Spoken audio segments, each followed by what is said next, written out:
Power is not given. It is recognized. And value, true value, is not declared by words, but revealed through behavior. In every era, every society, there have always been two types of people. Those who elevate their worth through discipline, character, and wisdom. And those who devalue themselves by living as prisoners of emotion, vanity, and ignorance. The same law applies to both men and women. But in the modern age, where attention is the new currency, and self-image the new god, a silent tragedy unfolds. Many have forgotten what true value even looks like. Today, we explore the 7 signs of a low-value woman, not to judge, but to understand, because knowledge of weakness is the beginning of strength. Marcus Aurelius wrote, "You become what you give your attention to." If a woman gives her attention to chaos, vanity, and comfort, she will lose the one thing that makes her truly powerful, her inner sovereignty. But if she gives her attention to virtue, self-control, and truth, she becomes what philosophers call the noble soul. These 7 signs are not surface level. They live deep in character, often invisible to the untrained eye. But once you learn to see them, you will never unsee them. Let's begin with the first sign, the root of all internal decay, emotional volatility. Sign number 1, emotional volatility. The first sign of a low-value woman is her inability to master her emotions. She becomes a storm, ruled by impulse, anger, and desire. Seneca once warned, "Anger, if not restrained, is often more harmful to us than the injury that provokes it." This is not about occasional emotion. It is about a pattern, a lifestyle of reactivity. Every word, every look, every opinion from others becomes a trigger that dictates her state of being. When you observe such a woman, you'll notice. Her happiness depends on attention. Her peace depends on validation. Her worth depends on the approval of others. She does not rule her mind rules her. And so she lives in the lowest form of slavery, emotional slavery. In Stoic philosophy, the highest virtue is tranquility, a calm mind that cannot be shaken by external events. But a low-value woman treats every event as personal. She reacts first, thinks later. She punishes those who disagree and praises those who flatter her. It's not strength, it's insecurity dressed as intensity. The tragedy? Her volatility repels the very things she seeks: love, respect, and influence. People fear her temper, avoid her drama, and doubt her stability. Contrast this with the high-value woman, who moves through chaos with grace. Her emotions obey her reason. Her silence carries more weight than another's outburst. She has mastered the art of self-government. Marcus Aurelius said, "You have power over your mind, not outside events." Realize this, and you will find strength. To rise in value, a woman must learn this ancient discipline. Never let your emotions speak before your wisdom does. Because emotional chaos is not passion, it's power, leaking from the soul. Sign number 2, vanity and external validation. There is a hidden hunger that destroys more souls than famine or war, the hunger for validation.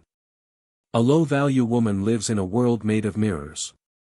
Every reflection, every like, every comment, every passing glance becomes proof that she exists. Without the mirror, she feels invisible. Without attention, she feels worthless. In ancient Rome, philosophers called this the disease of the crowd, the need to be seen, instead of the need to be whole. Vanity, in its purest form, is self-forgetfulness. It is not loving oneself too much. It is depending on others to feel worthy. Such a woman lives by what Epictetus warned against. If you seek the approval of others, you make them your masters. Watch her closely. She cannot rest without validation. She cannot walk in silence without checking who's watching. Her image becomes her god, and she sacrifices peace to keep it alive. But vanity always leads to emptiness. Attention is a drug, and like all drugs, it loses power over time. Soon, she will need more, more likes, more compliments, more admiration. The tragedy deepens: the more she chases validation, the less authentic she becomes. Her laughter becomes rehearsed. Her kindness becomes strategic. Her relationships become transactions. There is nothing wrong with beauty or self-expression. The problem begins when a woman's sense of self depends entirely on external praise. A high-value woman, by contrast, builds her worth on virtue, not visibility. Her confidence comes from alignment, not attention. She dresses well, not to impress, but to honor herself. She speaks gently, not to appear kind, but because peace is her nature. When she looks in the mirror, she asks not, "How do I look?" but, "Who am I becoming?" Marcus Aurelius wrote, "It is not what they say or think about you that matters, but what you think about yourself." A low-value woman lives in the noise. A high-value woman lives in clarity. One seeks to be adored. The other, to be understood. And in that distinction lies the difference between illusion and power. Vanity is the enemy of evolution. For as long as a woman worships her reflection, she will never meet her soul. Sign number 3, dependence and entitlement. There is a quiet kind of weakness that disguises itself as confidence. A weakness born not of inability, but of dependence. Dependence is not always physical. It is often emotional, mental, and spiritual. It is the invisible chain that binds a woman's self-worth to what others provide. A low-value woman is entitled because she is dependent. She expects the world to give her what she refuses to build within herself. She expects attention, without offering depth. She expects loyalty, without giving peace. She expects respect, without living with integrity. And when the world fails to comply, she calls it unfair. Epictetus once said, "You cannot change what you refuse to own." Entitlement is the opposite of wisdom. It is the illusion that life owes you comfort, pleasure, and privilege. When in truth, life owes you nothing. A low-value woman blames others for her unhappiness. Her partner, her parents, society, everyone except herself. She wants a king, but refuses to become a queen. She wants abundance, but avoids responsibility. She wants power, but fears discipline. Her life becomes a series of disappointments. Because her expectations grow while her contribution shrinks. Dependence is not always visible. Sometimes it hides behind the mask of romance. The low-value woman clings to others for emotional security. She confuses attachment with love. She fears solitude because she has never met herself. She says, "I can't live without him," not realizing she was born complete. But the high-value woman knows. Love is not neediness, it is choice. It is two whole souls walking side by side, not two broken ones holding each other for balance. True value begins when a woman stands alone, and is unshaken. She no longer says, "What do I deserve?" She says, "What can I give?" Because in the Stoic mind, giving is the first act of freedom. Sign number 4, gossip and the weakness of the tongue. Words are not harmless. They are the mirror of the soul. They reveal more about the speaker than the subject. A low-value woman uses her words carelessly. To judge, to criticize, to gossip, she speaks not to communicate truth, but to fill the silence of her own insecurity. When she gossips, she feeds on the failures of others, to momentarily forget her own. Epictetus once said, "When you speak of another, you reveal your own mind first." Gossip is spiritual decay in disguise. It feels powerful, but it drains the soul.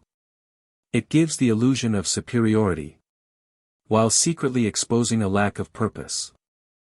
A woman who builds nothing finds comfort in tearing down what others build. She mistakes cruelty for honesty. She confuses curiosity with concern. Every time her tongue wounds another, she loses power. Because she has traded discipline for indulgence. In the ancient world, philosophers and sages guarded their words as treasure. They understood that language shapes the mind. What you speak about constantly becomes what you think about. And what you think about, you become. A woman who fills her speech with gossip eventually fills her life with the same energy. Drama, betrayal, and smallness, but a high-value woman knows the rarest kind of power, the power of silence. She speaks rarely, but when she does, people listen. Because her words are measured, intentional, and rooted in truth. She does not gossip, she guards her speech like a queen guards her crown. When she speaks of others, it is with understanding, not judgment. When she speaks of herself, it is with humility, not pride. Her silence commands more respect than another's noise. Her restraint is a language of its own, it says, I do not waste energy on the unworthy. The tongue is both a weapon and a mirror. It reveals discipline, or it reveals decay. A low-value woman wields it recklessly and then wonders why peace avoids her. A high-value woman tames it, and peace becomes her companion, Seneca once wrote. No man was ever wise by chance. Wisdom is built, word by word, thought by thought, silence by silence. To measure the soul of a woman, listen to how she speaks when no one important is listening. Sign number 5, lack of accountability, the death of growth. The greatest obstacle to growth is not ignorance. It is the refusal to take responsibility. A low-value woman blames. She blames her past, her partner, her parents, her circumstances. In her world, everything is someone else's fault. She has not yet understood one of life's oldest truths. You cannot change what you refuse to own. Epictetus. To the untrained eye, blame looks like power. It feels righteous. It feels safe. But it is the most subtle form of weakness. Because blame gives your power away. The moment you say, they made me feel this way, you surrender control over your emotions. The moment you say, they ruined my life, you hand them authority over your destiny. A low-value woman cannot look in the mirror without searching for excuses. She fears accountability because it exposes truth. And truth demands change. She hides in the comfort of stories, stories that protect her ego, but poison her evolution. A high-value woman treats every hardship as a lesson. She doesn't say, why me? She asks, what is this trying to teach me? Accountability is not guilt, it is freedom. When she takes ownership of her emotions, she becomes emotionally intelligent. When she takes ownership of her failures, she becomes wise. When she takes ownership of her life, she becomes unstoppable. Responsibility is the foundation of dignity. Because when you hold yourself accountable, no one else can control you. The low-value woman plays the victim. The high-value woman becomes the author. One seeks pity, the other seeks power. Waste no more time arguing about what a good person should be. Be one. Marcus Aurelius. Accountability is the ultimate act of maturity. It says, I am not perfect, but I am in control. I may have fallen, but I will rise by my own strength. The woman who blames remains a child. The woman who takes responsibility becomes a queen. Every queen, before she rules a kingdom, must first learn to rule herself. Sign number 6, fear of solitude, the disconnection from the self. The crowd is loud. But truth speaks only in silence. A low-value woman fears being alone. Because in solitude, she meets the one person she cannot escape, herself. She fills every hour with noise, distraction, and company. Not out of joy, but out of fear. Fear of the voice inside that asks the hardest questions. Nowhere can man find a quieter or more untroubled retreat than in his own soul. Marcus Aurelius. A low-value woman has never learned to enter that retreat. She seeks constant connection to avoid introspection. Every silence feels like rejection. Every pause feels like loneliness. She believes that peace comes from company. When in truth, company without peace only multiplies the noise. She goes from one relationship to another. one conversation to the next. Because stillness threatens her sense of worth, solitude is not emptiness. It is the forge of the soul. The place where clarity, strength, and purpose are born. In solitude, a woman discovers who she truly is when no one is watching. She learns what she values when no one is influencing. She confronts what she fears when no one is comforting.